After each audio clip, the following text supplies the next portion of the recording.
Hi అండి, అందరికీ నమస్తే అండి. Once again welcome back to our channel. It's Madhaviraj vlogs. మన మిద్దె తోట గార్డెన్లో పూచిన పూలు మీకు చూపిస్తా అని ఎప్పటి నుంచో కూడా చెప్తున్నా కదా. మరి దానికోసం మీరే కాదండి, నేను కూడా మీకు ఎప్పుడెప్పుడు చూపించేద్దామా అని బాగా ఉవ్విళ్ళూరుతున్నాను. అయితే చివరికి ఈరోజు మన మిద్దె తోటలో కళ్ళు చెదిరే పూల కాపునైతే మీకు అయితే చూపించేస్తాను. అంతేకాదు ఒకే చెట్టుకు బుట్టలు బుట్టలుగా పువ్వులు ఎలా తెప్పించానో మీకు ఇదే వీడియోలో చూపిస్తాను. అలాగే నేను వాడిన ఫెర్టిలైజర్ గురించి కూడాను చెప్పిస్తున్నాను. వీడియోని ఎక్కడా స్కిప్ చేయకుండా చూడండి. అలాగే మన ఫ్రూట్ హార్వెస్ట్ వీడియో కూడా ఈ వీడియో తర్వాత పోస్ట్ చేస్తానండి. ఎందుకు అంటే రెండు కలిపి చూపించాలనుకున్నాను, కానీ ఫ్రూట్స్ హార్వెస్ట్ అలాగే ఫ్లవర్ హార్వెస్ట్ రెండు కలిపేసరికి వీడియో చాలా పెద్దది అయిపోతుంది. అది చూసినాక నాకు అనిపించింది మీకు కొంచెం ఇన్కన్వీనియంట్గా ఉంటుందని ఆలోచించి ఫ్లవర్ హార్వెస్ట్ తర్వాత ఫ్రూట్స్ హార్వెస్ట్ అనేది వీడియోగా పోస్ట్ చేస్తాను. తప్పకుండా చాలా చాలా బాగుంటుంది, చూడండి. అలాగే ఈరోజు వీడియో కానీ మీకు నచ్చినట్లయితే లైక్ చేసి ఒక చిన్న కామెంట్ అయితే పెట్టడం మర్చిపోవద్దండి. మీరు ఇచ్చే కామెంట్స్ అనేవి నాకు ఇన్స్పైర్గా ఉంటాయన్నమాట.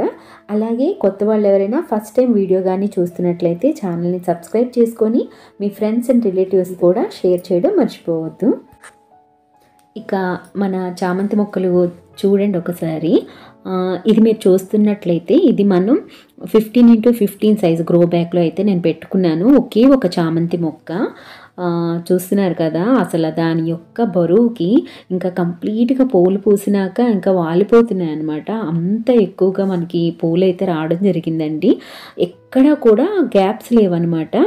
అలాగే ఇక్కడ చూస్తున్నారు కదా, ఇది మనం చిన్న పార్ట్స్లో పెట్టుకున్నాము కొన్ని, అలాగే కొన్ని గ్రో బ్యాగ్స్లో పెట్టుకోవడం జరిగిందండి. ఇవన్నీ కూడా ఒక్కొక్క మొక్కని మనం నాటుకోవడం జరిగింది. అయితే ఇక్కడ మీరు చూడండి ఒకసారి. ఇది మనం చిన్న సిమెంట్ పాట్లో పెట్టుకున్నామండి. అలాగే ఇది ఒక చిన్న గ్రో బ్యాగ్ అనమాట. అంటే 12x12 సైజు గ్రో బ్యాగ్లో పెట్టుకున్నాను. అయినా కూడా మీకు ఎక్కడ ఆకులు అంటే మరి కనిపించవు అనమాట. అంత ఎక్కువగా పువ్వులు అనేవి రావడం జరిగిందండి. చూస్తున్నారు కదా, ఒకే ఒక మొక్క, అన్నిట్లో కూడాను మనం ఒక్కొక్క మొక్కగానే పెట్టుకున్నాము. అయితే ఇన్ని ఎక్కువగా మీకు కూడా రావాలి అంటే మనం ఏం చేయాలి అంటే, మొక్క చిన్నగా ఉండేటప్పుడే మనం పించింగ్ చేసామండి. అంటే మొక్క ఒక 15 సెంటీమీటర్లు పెరిగింది అనగా ఒక్కసారి మనం చిగుళ్ళు అనేవి తీసేసాను అనమాట. మళ్ళీ కొంచెం పెరగాలి, మళ్ళీ ఒక 10 సెంటీమీటర్లు పెరిగిన తర్వాత మళ్ళీ దాన్ని మనం పించింగ్ చేయాలి. అలాగే మనకి సైడ్ రూట్స్, సైడ్ కొమ్మలు వస్తాయి కదా, ఆ సైడ్ కొమ్మలు వచ్చేటప్పుడు కూడా వాటికి కూడా మనం గోరుతో గిల్లేస్తూ ఉండాలన్నమాట.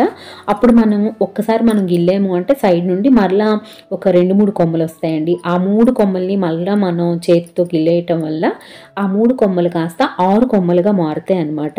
ఈ విధంగా మనం పించింగ్ చేస్తూ చేస్తూ ఒక 3-4 టైమ్స్ మనం చేస్తే చాలండి. ఇలా మనం బుట్టలు బుట్టలుగా చామంతి పువ్వులు అనేవి తెప్పించుకోవచ్చు. అలాగే ఇక్కడ మన గులాబీ మొక్కను చూస్తున్నారు కదా, గులాబీ కూడా మనం సేమ్ ట్రిక్ చేసామన్నమాట. గులాబీ చిగుర్లు అనేవి కట్ చేస్తూ వచ్చామండి. ఒక్క చిగురు మనం కట్ చేసిన తర్వాత దానికి మరలా డబల్ కొమ్మలు సైడ్ నుండి వస్తాయి అన్నమాట. వాటిని మరలా కట్ చేస్తాము. అలాగే దాని నుండి కూడా మనకి సైడ్ కొమ్మలు అనేవి వచ్చి ఎక్కువగా గుబురుగా గులాబీలు ఒకే దగ్గర పూయడం అనేది జరుగుతుంది. అలాగే మీరు ఇక్కడ చూస్తున్నట్లయితే మన గులాబీల సైజు కూడా చాలా పెద్దగా వచ్చాయి, చూసారా. అలా మనం ప్రతి నెలకు ఒకసారైనా కూడాను మనం మొక్కలకు భూమిలో నుండి బలాన్ని ఇవ్వాలండి. ముఖ్యంగా పూల మొక్కలు కానీ పండ్ల మొక్కలు కానీ మనం నిత్యం ఎవ్రీ 15 డేస్కి ఒకసారి దానికి బలం చేస్తూ ఉండాలన్నమాట. ఇక్కడ మనమైతే ఈ పూలకు నేను ఇచ్చాను ఏంటి అంటే ఆవు ఎరువు అలాగే మేక ఎరువు, ఈ రెండిట్లో కూడాను మనం బోన్ మీల్ అండి. అంటే ఒక 2 కేజీల పేడగత్వానికి మనం ఒక 200 గ్రాముల బోన్ మీల్ అనమాట. అంటే కేజీకి ఒక 100 గ్రాముల బోన్ మీల్, ఆ రకంగా బాగా కలిపేసుకొని మొక్కకు దూరంగా మనం కొంచెం గొయ్యిలా తీసేసి అందులో ఈ ఎరువును వేసేసి మట్టి కప్పేసి వాటరింగ్ చేయడం జరిగిందనమాట. అలాగే ఇలా మనం నెలకొకసారి చేశాను. అలాగే ప్రతి 15 డేస్కి ఒకసారి మనకి బాగా మగ్గిపోయిన అరటిపళ్ళు ఉంటాయి కదండి, ఆ అరటిపళ్ళు ఒక 10 అరటిపళ్ళకి ఒక 100 గ్రాముల బెల్లం అన్నమాట. అది ఒక 3 డేస్ పాటు బాగా పులియబెట్టి లీటర్కు 10 లీటర్ల వాటర్ని చేర్చి మన మొక్కలన్నిటికీ ఇవ్వడం జరిగిందండి. ఈ 2 ఎరువులు అయితే నేను మన పూల మొక్కలకైతే ఇచ్చుకున్నాను. ఒకటి గత్తం ఎరువు చెప్పాను కదా, ఆవు ఎరువు, మేక ఎరువు ప్లస్ బోన్ మీల్, ఈ 3 కలిపి ఇవ్వడం జరిగింది నెలకొకసారి.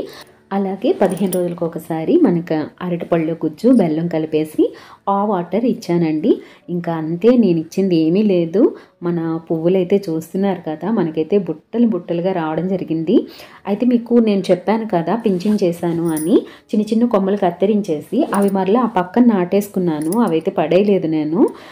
కుండీలో అక్కడక్కడ మీకు పూలు అయితే కనిపించాయి కదా, అవి ఆ విధంగా నేను నాటుకున్న కొమ్మలండి.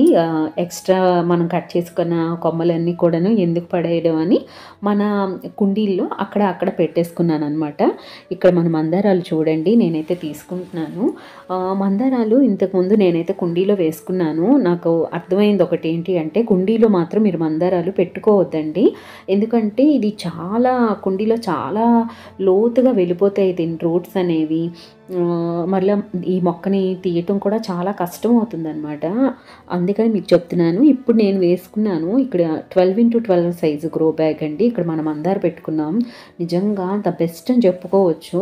అసలు చిన్న గ్రో బ్యాగు చాలా చాలా పువ్వులు అయితే వస్తున్నాయి. ఒకసారి మీరు చూడండి, ఇక్కడ మనం పెద్ద కష్టమే పడట్లేదు మందారాలకు.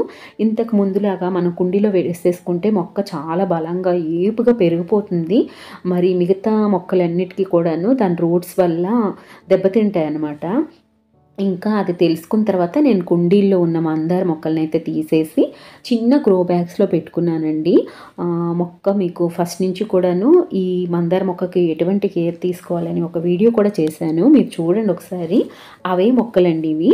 అప్పటి నుండి ఇప్పటి వరకు కూడాను మనకి ఎక్కడ పురుగు అన్నది లేదు. కుప్పలు తెప్పలుగా ప్రతిరోజు కూడాను చాలా ఎక్కువ మందారాలు అయితే పూస్తాయి మనకి.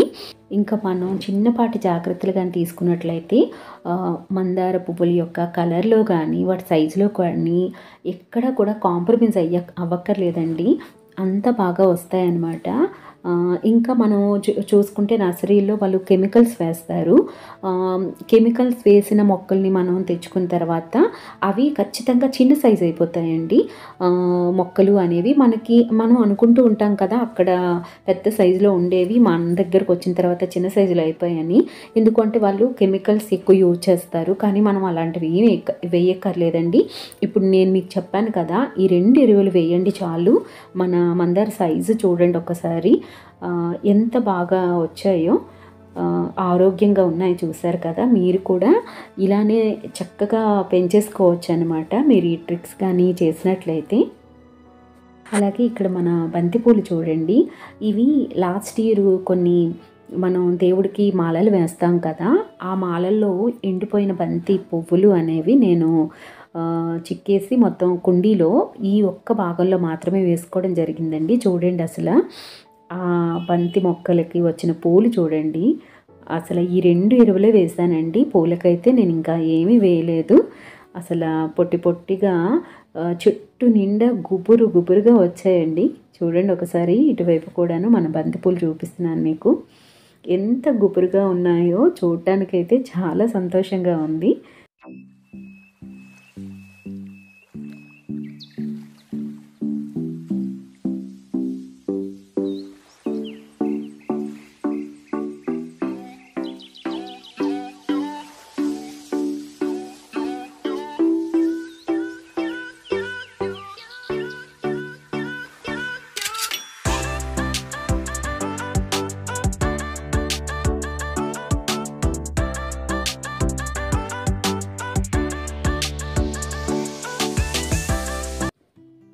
అలాగే ఈరోజు మనం కట్ చేసుకున్న కొన్ని చామంతి పూలు అలాగే గులాబీ పూలు మా వీధిలో ఇరుగు పొరుగు వాళ్ళకైతే నేను ఇవ్వడం జరిగింది. అందరూ కూడా చాలా హ్యాపీగా ఫీల్ అయ్యారు. నేనైతే చాలా ఎక్కువ పువ్వులు కట్ చేసేసి ఒక్కొక్క ఇంటికి కూడా పంపించాను. ఇంకా ఒక్కొక్కరు సంతోషం చూడాలి, అసలు ఇన్ని ఎక్కువ పువ్వులు మీ పేడ పైన అయ్యాయా అని చెప్పేసి అందరూ కూడా చాలా సంతోషించారనమాట. నాకు కూడా చాలా చాలా సంతోషం అనిపించింది. అలాగే మన నెక్స్ట్ వీడియోకి సంబంధించిన విజువల్స్ అనేవి మీకు ఇక్కడ చూపిస్తున్నాను చూడండి. మన మిద్దె తోటలో అయిన ఆరెంజెస్, జామ పళ్ళు, సపోటా పళ్ళు, అలాగే కుప్పలు తెప్పలుగా మనం హార్వెస్ట్ చేసిన రేగు పండ్లండి. నాసిరక పండ్లు, అలాగే టమాటాలు, కాకరకాయలు, మొక్కజొన్నలు. సో చాలా చాలా అయితే మనం హార్వెస్ట్ చేయడం జరిగిందండి. సంబంధించిన హార్వెస్ట్ వీడియో అనేది నెక్స్ట్ వీడియోగా అయితే నేను పెడతాను. తప్పకుండా వీడియోస్ని అయితే చూస్తూ ఉండండి. అలాగే మనం మునగ విత్తనాలు మరికొన్ని 10 రకాలైన విత్తనాలు మన మిద్దె తోటలో అయినవి నేనైతే ప్రిపరేషన్ చేశాను. చాలామంది అడిగారండి. వాళ్ళందరికీ కూడా అడ్రస్ పెట్టిన వాళ్ళందరికీ కూడా నేను డిటిడిసి కొరియర్ ద్వారా పంపించడం జరిగింది. అయితే కొంతమంది ఫోన్ నెంబర్ ఇవ్వలేదండి. అక్కడ వాళ్ళు ఫోన్ నెంబర్ కావాలి అని చెప్పి నేను కొరియర్ సర్వీస్ దగ్గర నుంచి వాళ్ళకి మీకు ఇంటిమేషన్ ఇచ్చాను. కానీ మీరు ఇంకా ఈమెయిల్ పెట్టాను, మీరు చూడలేదు. సో ఎవరైతే చూడలేదో వాళ్ళకైతే నేను పంపించలేకపోయాను. మిగిలిన అడ్రస్ పెట్టిన వాళ్ళందరికీ కూడా నేనైతే సీడ్స్ పంపించాను. మీకు 1-2 రోజుల్లోనే వస్తాయి. అలాగే ఇన్స్టాలో మెసేజ్ పెట్టాను చూడండి, నేను పంపించిన రిసీట్ అన్నది మీకు పెట్టాను. మీరు ఇంకా కొరియర్ సర్వీస్ దగ్గరికి వెళ్ళి సీడ్స్ అయితే రిసీవ్ చేసుకోండి. మరి ఇదండి ఈరోజు వీడియో కానీ నచ్చితే వీడియోస్ని లైక్ చేయండి. అలాగే మీకు ఏ అంశం నచ్చిందో తప్పనిసరిగా కామెంట్ అయితే చేయండి. నిజంగా మీరు పెట్టే కామెంట్స్ అనేవి నాకైతే రెట్టింపు ఉత్సాహాన్ని అయితే ఇస్తాయండి. అలాగే ఈరోజు నేను చెప్పిన టిప్స్, ఆ ట్రిక్స్ అన్నీ కూడాను మీరు కూడా పాటించి చూడండి. తప్పకుండా మీరు కూడా నాలాగే బుట్టలుగా ఫ్రూట్స్ కానీ ఫ్లవర్స్ కానీ తెప్పించుకుంటారు. మళ్ళీ ఇంకో మంచి వీడియోతో మళ్ళీ కలుద్దామండి. అంతవరకు బాయ్ అండి, నమస్తే.